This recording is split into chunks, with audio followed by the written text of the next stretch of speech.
Hello and welcome to the Comedy Slab podcast. You know, I've been listening to a few podcasts this week, and I noticed that a lot of them really strive and put themselves out, go that extra mile to try and create some kind of inventive and creative opening to the show each week. But not us. We just plough on regardless and go, I'm Shane O'Connor and he's Adrian Lacey. And if you've never heard us before, we talk about comedy. We don't always do it in that voice, though, in fairness, do we? No. Sometimes I affect a very poor. That was a good poor. That was good. Yeah, well, yeah, but actually, that's more Vic Reeves, northeast of England, isn't it? Really, very poor, very poor. Yes. Anyway, this is the Comedy Slab podcast. I'm Shane O'Connor. He is Adrian Lacey, and each week we talk about comedy. We choose a comedy program to watch or listen to the week before. And then we get together. We once we've seen it, obviously, a couple of times, we have a chat about what we liked, what we didn't like, what were the bits we thought were clever, what the bits we thought not so clever, and the bits we thought were in between clever and not so clever. In fact, we cover the whole spectrum of cleverness, don't we, when it comes down to it? We'll also play you a couple of clips of the said programme, and we'll give it a mark out of 5 each, giving it a grand total out of 10. As I said, we choose alternate weeks, so it was my turn last week to choose this week.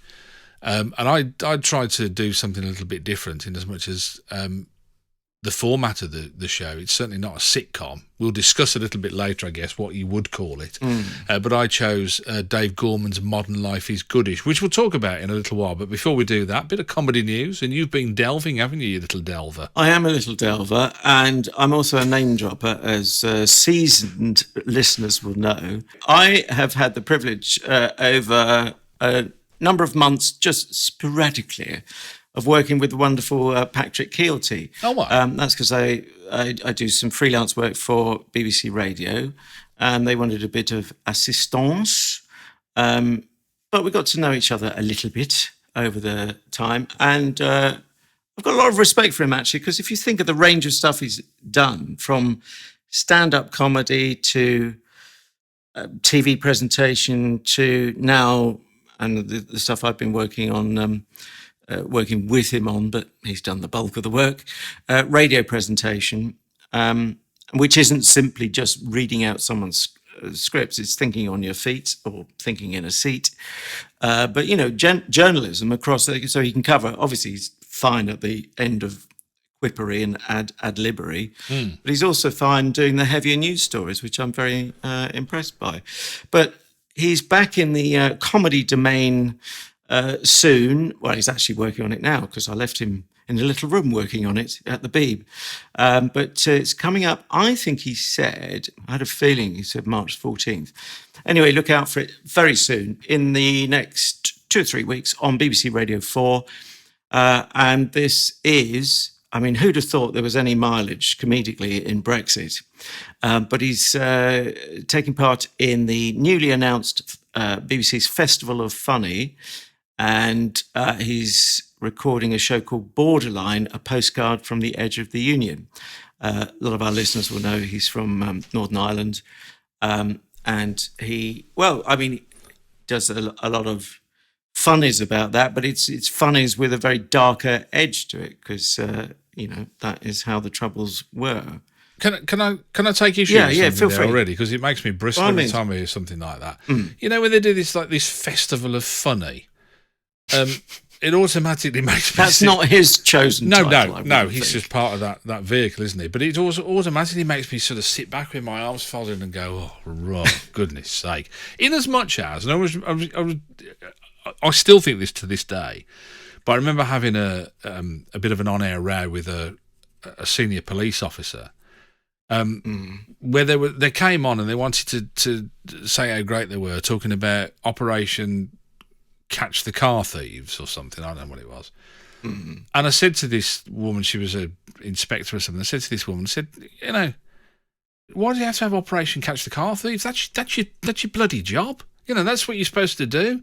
It's like me going, okay, next week I'm going to do Operation Radio Presentation. That's what I'm here to do. And in a way... Did she clamp your car when you left? Funnily enough, I got 16 speeding tickets the following day. And I hadn't got a car at the time. That was the weird thing about it. But no, and it's this kind of like this whole like festival of. Why do you have to do that? Why can't you? Why I don't know. Well, Maybe it's me. branding, but no. Look, It's not though, is it? I mean, that's not branding, is it? That's if it is, that's branding for 5-year-olds, isn't it? That isn't branding, is it? In the sense well, yeah, no, it is. What's the term? It's infantilization, which it's. I think they've caught it from the PR people. I mean, you've not got to go far in an ad break on the telly to find an absurd and childish payoff line, tagline.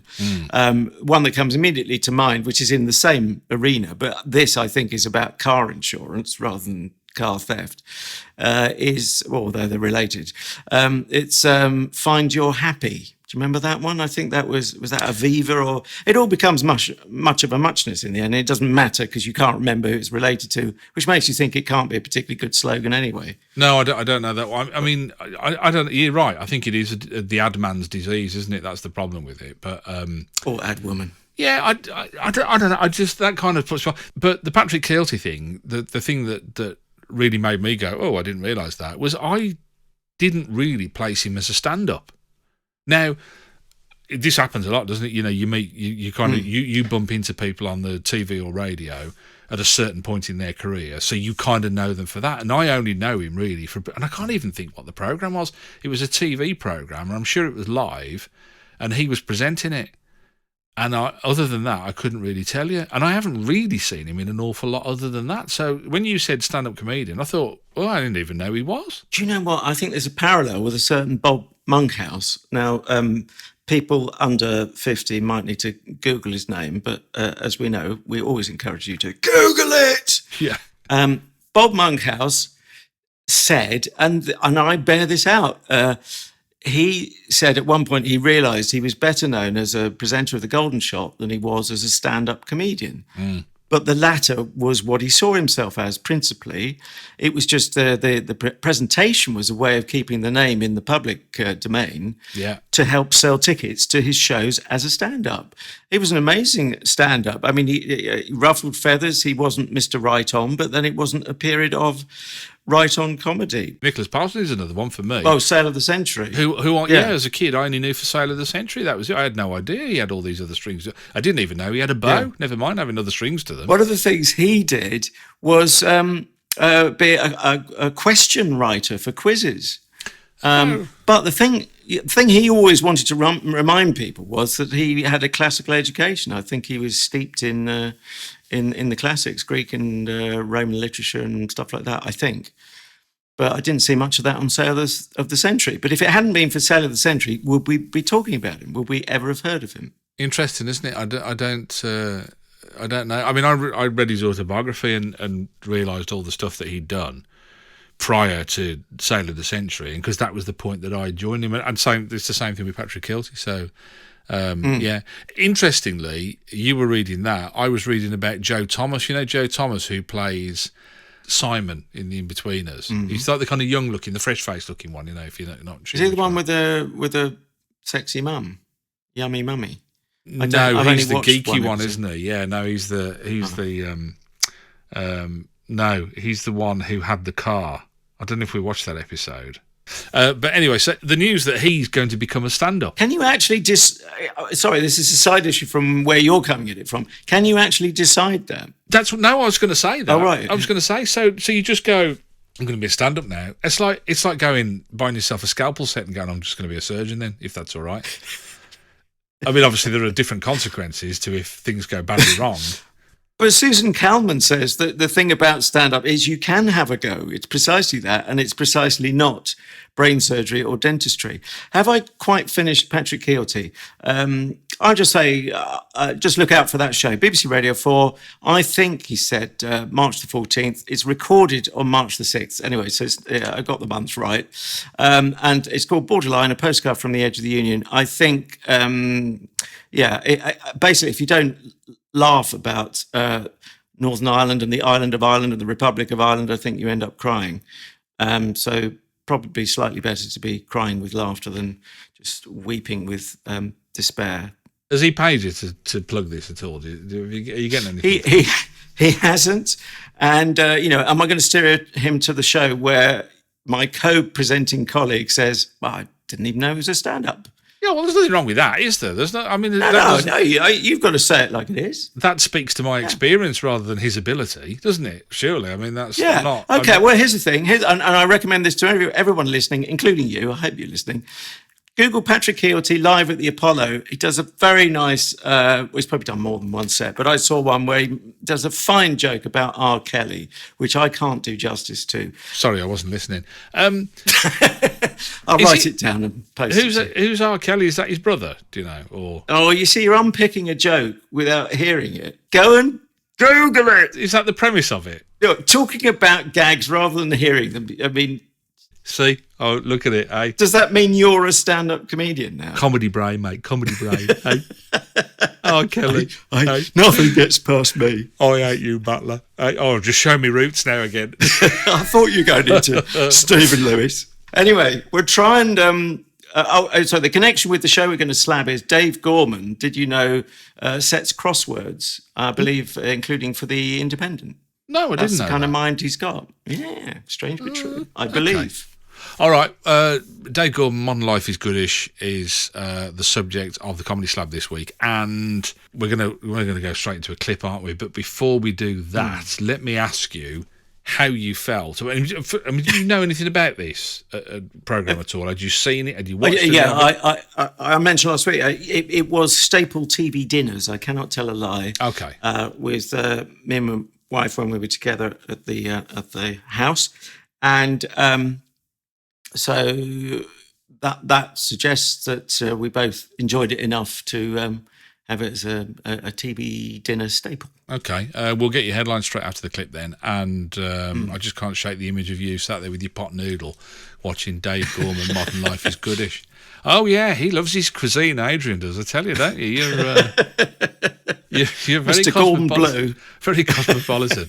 Do you know, I went on holiday with Angelina, actually. We went to the Gambia one year on holiday, and we met a couple from Bristol, and they were saying, "Oh, how have you found it? You know, this is a good few years ago. How have you found it?" I said, "Oh, it's nice. Really enjoy it. You know, it's kind of an interesting country. Never been to this part of Africa and all the rest of it." And they said, "How did you find the food?" And I said, "Yeah, the food's great. You know, we went out to a restaurant." The other night, and what's the food like in the hotel? And it's great. And they said, "Oh no, well, we didn't know what it was going to be like." So one of our suitcases was full of pot noodles. No, swear you go to to God. Africa and I laughed out loud. You know, like you laugh, and then you realise that it's not a joke. So clip one then, and Dave Gorman has, he explains that if you imagine he's like kind of doing a PowerPoint presentation, so it's stand up in the form of PowerPoint, if you like, or as a lot of people in business call it, death by PowerPoint. Dave has just become a parent, as he explains to us, and he tells us that he's managing to learn a lot in quite a short space of time. One thing you might learn about is a push present. A push present. I'd never heard of a push present before, but according to Wikipedia, a push present is a present a father gives to the mother to mark the occasion of her giving birth to their child. And it goes on to say that it is considered a nouveau riche practice in Britain. And I'm not sure if that's true. I know from my own experience that Wikipedia isn't always the most reliable source. Recently, I was looking myself up on Wikipedia, not in a horribly egotistical way. Basically, somebody had asked me a question about myself, and I didn't know the answer. And I thought that Wikipedia would, right? So basically, someone said, "Oh, what year did you do such and such a thing in?" Right? So I'm trying to find this on my Wikipedia page, and what I found is that on my Wikipedia page, it says, Gorman took a break from stand-up to undertake a sponsored hitchhike around the Pacific Rim countries. And that is a thing that hasn't happened. I'm pretty sure I would remember if I'd done that. Obviously, it sounds quite nice, but I didn't do it. Now, I understand sometimes people vandalise Wikipedia pages for fun or for satirical effect. Like, recently, I saw on Bobby Davro's Wikipedia page that he was best known for his work as the inventor of Bovril, right? By the by, do we suspect that was a tweak by Dave Gorman by any chance? I just throw that out there. I'll get to why I might be starting to get a little bit suspicious in a mo. So you want a headline. Well, should we remind younger listeners again where the title Modern Life, well, where his title comes from? He's tweaked it, but what do you know where it comes from? What do you associate with it? No. I think it's a tweak on the Blur album from the 90s, which is why anyone could be forgiven for having forgotten it. So it's over 20 years ago, that as well. Modern Life Is Rubbish was the title of the album. Oh, okay. That was at the time of the what my mate rather perceptively called a phony war between, do you remember, between Oasis and Blur? And Blur, It's yeah. like the toffs versus the working classes, or, you know, however you wanted to see it. And we all sat there and Mockneys pretended versus- this is the first time this had ever happened, forgetting the Yeah. phony war between the Beatles and the Rolling Stones. You know, it was all... And you could probably go back every generation, couldn't yeah. you? Yeah, Mozart and Beethoven, a right punch-up between the two of them, you know. Well, they had fisticuffs at the local. Beethoven said, "What do you call me?" He said, "Why didn't you hear me?" Well, no, I didn't. I'm a bit deaf. I can't help it. Yeah. I said, roll over, Beethoven. Yeah. But he wouldn't let it lie. So what was your headline out of that? I'm afraid this won't fit on your average tabloid because the letters would be too big and the paper's not wide enough. But and I'm not a good enough sub-editor in the time I've taken to think of this. I'm not going to admit to not having thought about it before this moment. But Modern Life Is Goodish is not rubbish. It's goodish. Ish. I see where you're coming from. Probably edit out the last ish. So, yeah. Not 100% all the way convinced then, by the sound of it. Interestingly, No, but you mentioned some reservations, and I don't know whether I'm kind of circumventing the whole thing by asking you, but what are the reservations?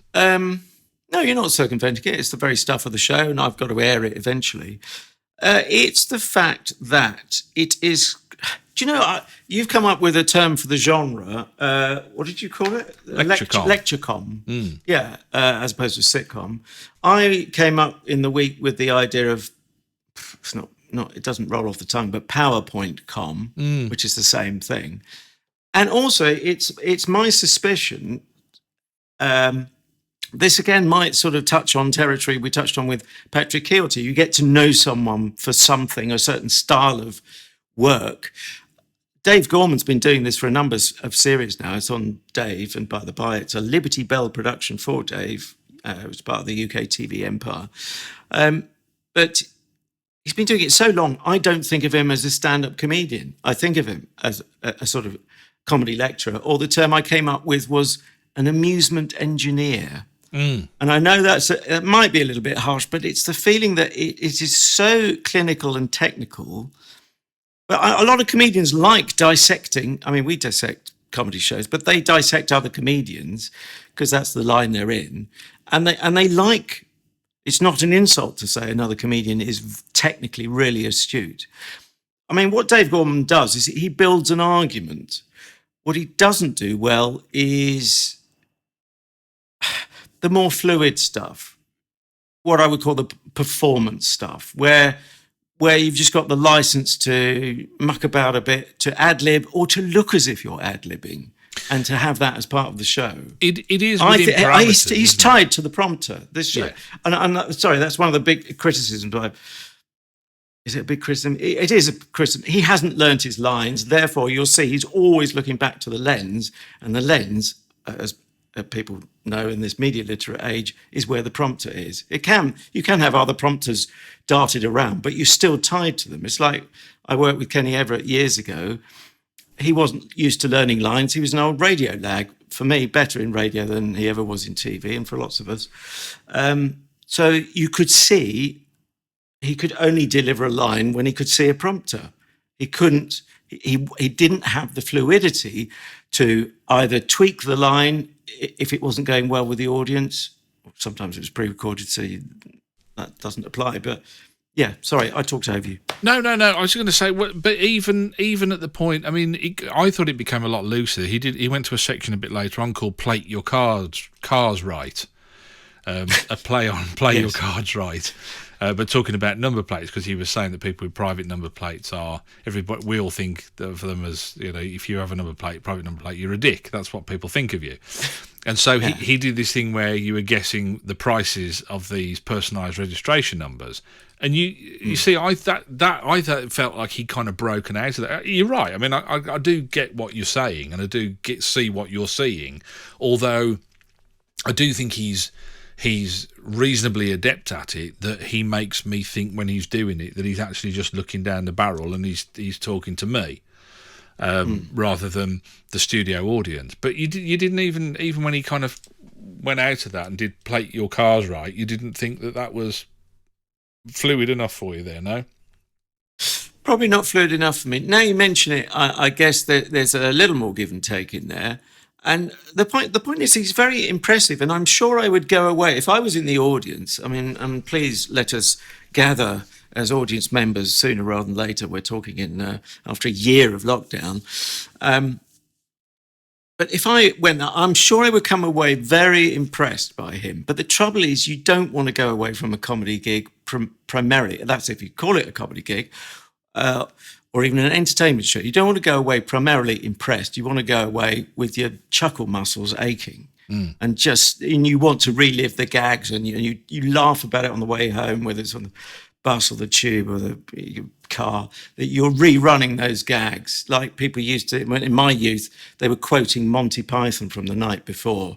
But isn't that the beauty of this? Is that it is it's although still comedic, it's a different medium in a way. It's a different way of delivering comedy. So what you're actually doing is, and I tell you what it put me in mind of.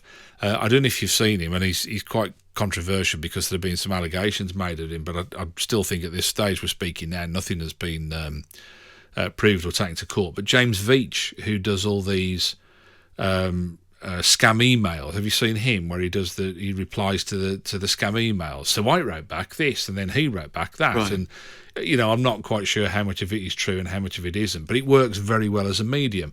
Tom Wrigglesworth is another one who kind of does that kind of narrative contained within almost like a monologue sort of thing, if you like. You're not going to come away with your sides split, but it is still very, very clever, very well written, and there's comedy callbacks through it, and it kind of goes full circle to the place that it started at. It's very clever writing. Do you?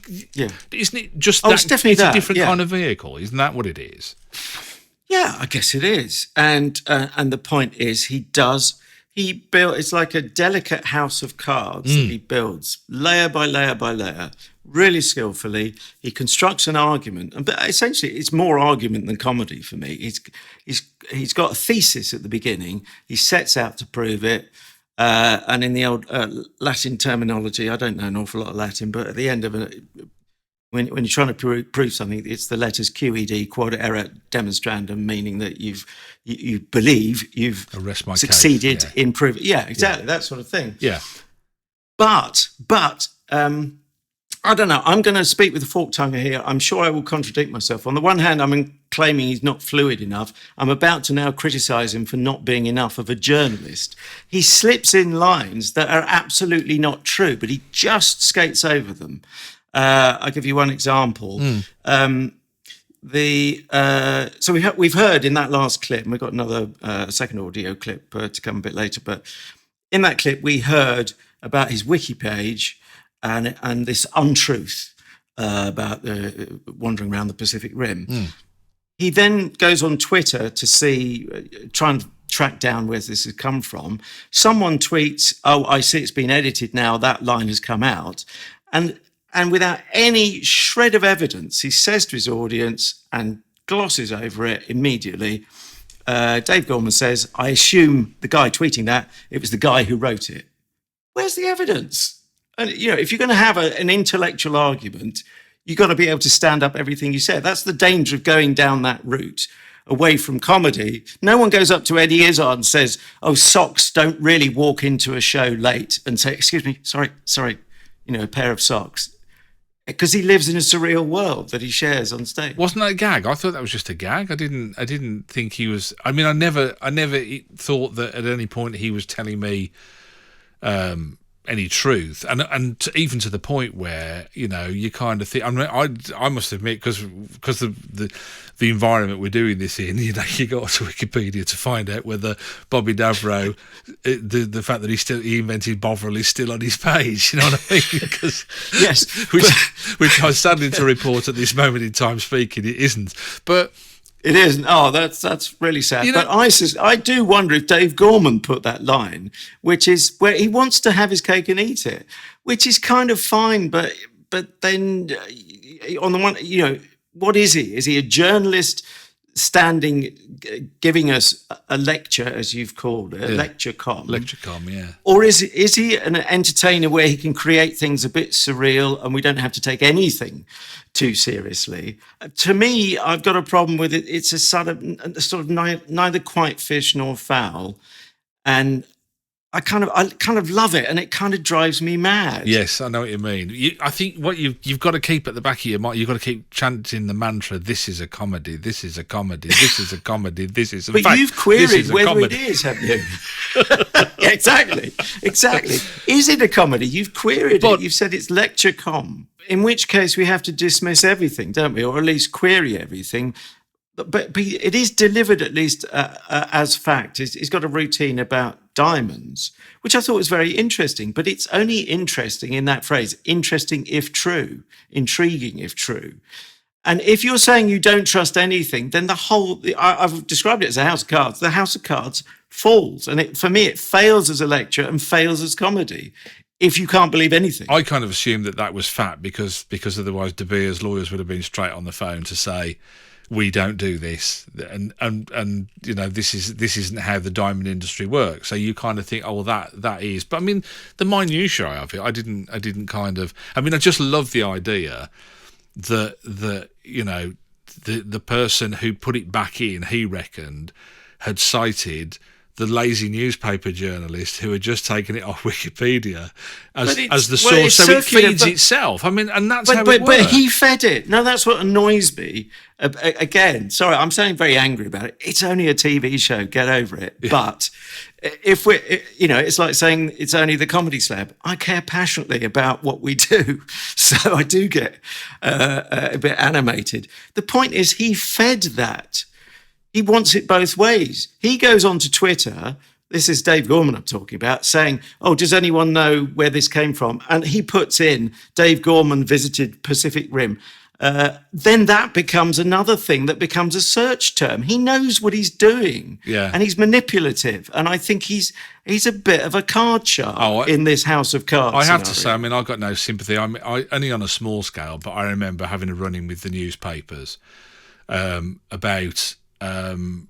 one morning I was working in Coventry, I think it was, and one morning I'd said that there was a newspaper article about, was it Patrick Swayze or I can't remember the other guy's name, Patrick Swayze, or there was two actors that I got mixed up with, and I said, I can never remember which one is which. I said, I know one of them's dead and I can't remember which one it is. I said, is it so-and-so that was dead? And some greasy, oily little oik at the local newspaper took that and sold it to a national newspaper, saying that I'd said that the one that was alive was dead, which is not what I said at all, and I got a tape to prove it. And then they sold it all across Europe, and I'm looking online and I'm seeing that radio presenter says so-and-so's dead and he isn't, and in Dutch. It's been sold to Holland and to all over the, and you kind of think, and you realise, in fact, that's how I ended up being on speaking terms with Eamon Holmes, was because he was presenting this morning at the time, and he sent me a tweet and he said, "Is this true?" And I went, "No, it's not true at all. This is what I actually said." At least he had the decency to check. He's a good bloke, Eamon is. Yeah, but and so I got no sympathy with that. Like if he wants to feed the papers rubbish to make them look stupid, then really, so be it. That's, you know what I mean? I've got no... But we're in an age now where people are desperate. People would be desperate now, I think, to be mentioned like that, even if they're misquoted, because it raises your profile. Yeah. And in a strict profile raising sense, it doesn't matter that it wasn't true. But it's all right for you. You know, you're not the one who can't walk the streets of Amsterdam without going, "Hey, Mr. DJ, are you the guy that?" And they shave like that as well. Yes, watch the hell you're playing, guys. You disgrace. But yeah, is it time for another clip? I mentioned earlier on James Veitch, and I did say that I think that Dave Gorman is very similar, does similar kind of work. James Veitch looks at scam emails. And I thought at this point, this is where we were heading. He starts off talking about scam emails, but as so often is the case throughout this whole programme, we do notice that he changes direction very quickly. People have been trying to get me to talk about those Nigerian scam emails on the show for a while, you know. I'm sure you're familiar with the type of thing. They're officially called the 419 email scams. I'm sure you'll have seen the kind of language we're talking about. This is the kind of thing you get. I write this to you, my brothers, while still $53 million in personal debt. Please pray we overcome. This is my true heart. I don't have enough resources to create what I really can. We all recognise this as the language of the scam email, don't we? Sorry. Did I say scam email then? I didn't. Sorry, what I meant was a tweet from Kanye West. Sorry. I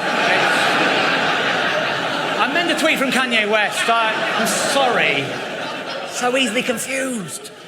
Kanye West went mad one night and started ranting on Twitter. I was glued to my screen. It ruined Valentine's Day. He went on, I don't have enough resources to create what I really can. Yes, I am personally rich and can buy furs and houses for my family. Furs and houses. Furs, singular, would be bad enough. Houses, plural, for crying out loud. If I spent my money on my ideas, I could not afford to take care of my family. I am in a place that so many artists end up. Yes, Kanye, but the question is, which place? We know you've got more than one. There is a degree of nerdiness, and here I speak yet again with a forked tongue. I kind of love it and hate it. I am guilty of it, and I also want to distance myself from being guilty of it. Anyone who knows that a scam email is known officially as a 419 email, you know, I know about error 404 because I'm always getting that because I type addresses in wrongly. But I think if there's one number you would know relating to websites, error message, that's the only one I know. You see, I think, it's really weird how we see, well, it's not, because, this happens a lot, doesn't it? We see the same thing, but we see it very, very differently. And I thought how grounded his writing was, and accessible. And I'll tell you why I thought that. I'll give you an example of why I thought that. You mentioned about the diamonds thing. He was talking about the diamonds and about why we buy diamonds, because they're rare, and why they're rare because they're made some very good points. So expensive and all the rest of it. But then he went on to say, because you're at the point where you're thinking, and then all of a sudden he said, now a lot of people like Ant and Dec. And he pops up a picture. No, he didn't say that. He said everyone loves Ant and Dec. That's another thing that got my wick. Don't start me off. Everyone again. likes Ant and Dec. Yeah, okay. I kind completely unsupportable sentence. I heard it as a lot of people like Ant and Dec because I'm probably thinking, well, I don't. But anyway, so he was saying a lot of everyone likes Ant and Dec, and then they are diamonds. And he was saying about how cubic zirconia, you can't really tell the difference, but it's not as good. And then he kind of went, when Stephen Mulhern is. Which I just thought. But I've barely heard of, but yeah. Nothing against him, but I just thought it was lovely that he then, not being content with the talking about the diamonds and making the interesting points, he then couched it in terms that were accessible, that were mainstream, and that were funny. That was the thing I liked about it. I don't know. To me, when I watched it, I kind of saw different shards of light that you saw. Yeah. Well, I have to say my second viewing was different to my first viewing.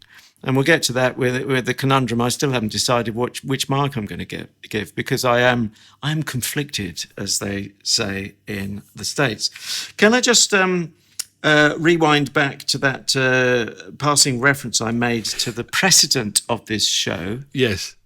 Sorry, are you writing your own material now? No, I just saw something else, another remark from the Kanye West tweets, which made me laugh as well. Go on, sorry, come on, I shouldn't read. No, I thought you were going to quote about Stephen Mulhern. No, he is very gifted with the one-liner. I assume it is him writing his own work, isn't it? There's not. There might be other. Are there any co-writers credited? Sorry, I should have Let checked me just this. have a quick, no, written by Dave Gorman. No, yeah, as I thought. It feels very authored, and so in that way you feel you get an authentic thing. He did say of Stephen Mulhern, his suspicion is that ITV is just breeding him for parts, spare parts or something. Yeah. A cracking line. Just when you might be losing the argument or feeling it's a bit intellectualised and whatever, he'll come out with a rib tickler, and you can hear it. We heard in the clips. He gets monster laughs from the crowd, and I would join them. I'm sure I would really enjoy being in the audience for this show. But equally, I have to voice my concerns. But coming back to this precedent, I worked on a network as an announcer back in the 90s that to this day, and this is no word of a lie, I mean, you can believe Dave Gorman or you can believe him not, and you opt in and out as it suits you. But this is absolutely true. You have my word on this. I've, to this day, never met anyone who's viewed the channel that was my reason for being able to escape the BBC, actually, first time round. There was a show there. This is on a channel called Carlton World. The closest I got was being in a queue for the cinema once in Brixton and recognising a presenter from one of the shows. I nearly went up to her for a bit of support. So at least I felt she might have watched the channel, but I couldn't even be sure of that. Bit of group therapy, but yeah. Yeah, a group of two. Anyway, there was a show called Net.comedy. And remember, this is 1998. The internet is pretty much in its infancy in terms of, the great crest of a wave hadn't broken, that it was in everyone's lives, and online shopping was not really a thing. It must be out there somewhere in the ether, maybe on YouTube. If you want to Google Net.comedy, Carlton World, you will see someone standing at a PowerPoint or using a PowerPoint with a screen and just going between websites and getting laughs out of websites. And that was brand new, 1998. Oh wow, that is incredible, isn't it? That is incredible. That is one of the great things about YouTube, though, isn't it? Is that you can very often unearth these gems with very little or no effort at all, really. Because he pushed the boundaries even further, let me just ask you quickly what you thought of the found poem treatment. Oh, no, I love that. I have scribbled that down. And he's done those before, and they are a recurring theme, and they work for me.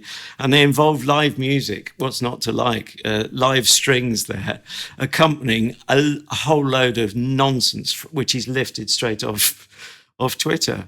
As David Baddiel says, he gets upset about, tweets that might be really nasty about him, and then he has to remind himself it's material. And Dave Gorman finds it as exploits it as material and exploits it well. Did you enjoy that as well? Yeah, I did. I have to say, the one criticism I would level at it is that I did find it a little bit long for the medium. And well, I was going to level criticism at you because I get told off if I suggest a show to put on the Slab that's more than half an hour long. This was 45. So you owe me, because this is now the second show, if not the third. Good Omens was over the half-hour slot. Green Wing, well, that's more of a pleasure. And now this, which was a little too technical to view twice at 45 minutes. It's the football fan in me, I think. That's what it is. It's a game of two halves, isn't it? Game of two halves, isn't it? 45 minutes each way, yeah.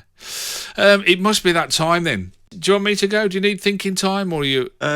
Yes. Okay, I am going to, and I was torn a little bit between a 3.5 and a 4. And I think the timing is the thing. I think it really did. I think it could have been tightened an awful lot. I think it could have been edited an awful lot. I think, it's difficult because he's writing for, as you say, for an hour slot. But for me, 3.5 rather than a 4. I think if we'd had a all guns blazing half hour, at the most, I think it would have felt a completely different program, and it certainly would have been a 4. But 3.5 out of 5 for me. Right. First viewing, I felt 3.5. Second viewing, I felt 3. I'm not allowed to give it 3.25. I'm afraid I'm going to round down, sadly, on this occasion to 3 out of 5. It's still not shabby.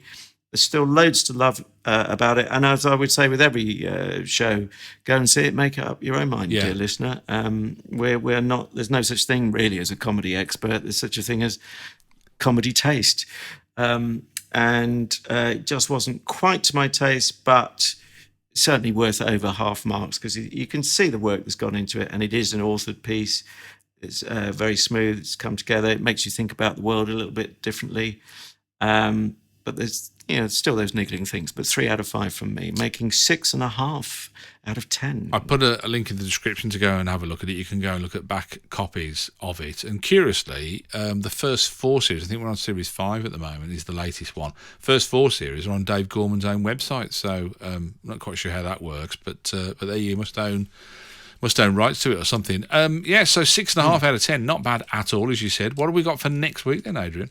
Well, I look at you and I think, I'm not going to say it just yet, but you have kind of influenced it, and yet someone else has influenced it, and that's someone who follows us on Twitter, where we are at Comedy Slab, which is yet another reason to follow us at Comedy Slab, because you might be able to suggest a show that we then put on the slab and prod about a bit ourselves. So we're always interested to know what you're interested in and what you make of our dissection of other shows. And I realise when we're talking about a show being too long at 45 minutes, the Comedy Slab is around about 45 minutes, isn't it? So hopefully we haven't left them wanting less. Anyway, a certain Blair Carlton got in touch. But he knows that I haven't got a particularly wonderful memory because I managed to forget something about his name, which is that it's genuine, as well as being very smooth. Not only did I do that on the previous show, I also forgot. I misspoke, I think is the way politicians put it. I said that we'd put on the slab Matt Berry's Toast of London when we hadn't. And I was confusing it with Year of the Rabbit, was I not? So, yeah. I mean, the truth be known with Blair, we're just both desperately jealous that he's got like a movie star name for real, isn't it? That's what really annoys me. Well, there's that, yeah. But then you did say it sounded like a really classy sports car. You could see it being an open top thing. You'd wear leather gloves. Yeah. Rather like a Triumph Stag. Yes. But anyway, something classy with leather-bound, Connolly hide leather seating. Anyway, so he's pointed that out. I think it is, without further ado, to put Toast of London on the slab, especially since we were talking the other week about Toast going to Tinseltown. So before that, it all gets made or doesn't get made. I'm going to steer us to, well, I said it was prompted by thinking of you, Shane, and I've gone for an episode called Man of Sex. And that is, as you will know, as a man of sex yourself, Series 3, Episode 5. That's Series 3, Episode 5. You'll find it on all 4 or via channel4.com streaming. But as the title implies, it does contain adult content, so it's not for the wee ones. All right, that's for next week. Now, not wishing to outstay our welcome, that's about it for us this week. Before we go, just to remind you that we're on Spreaker, Stitcher, iHeart Radio, Spotify, YouTube. That was my squeaky chair, not a bodily function you could hear in the background there. I'm not so sure. I've really got to get a new chair. I mean, if we can have a whip round. Should we get a GoFundMe page to get Shane a new chair? That's probably the best way we're going to do it. Or to oil the existing one. I have given you that option. Yeah, but you've refused to take it. I wanted to go for the new one really. There's no point even starting a GoFundMe page for a £3.50 can of oil, is there really? I mean, I could just go down to B&Q and as soon as I'm allowed out, I'll go and buy my own, can't I? In which case, the question has to be, why haven't you ruddy well done it yet? But anyway, we always encourage you to recommend our show, The Comedy Slab, to friends, family, politicians, comedians, PowerPoint presenters, whoever it is you encounter, whether in the real world or via your Zoom screen. Do please pass the word on. It's really appreciated, and we want to get it out there. And a generous star rating on iTunes / Apple Podcasts, that would be wonderful. As always, thank you. Another thought-provoking episode of the Comedy Slab. For me, I'm going away with... I'm knackered, are you? I'm going away with the thought that... is Adrian really working with me because he's just hedging his bets in case he needs spare parts in the future? And if he does, my God, he's going to look a state with some of the things switched on from me. Doesn't bear thinking about. Me, well, I'm off to explore the Pacific Rim, and that's not a euphemism.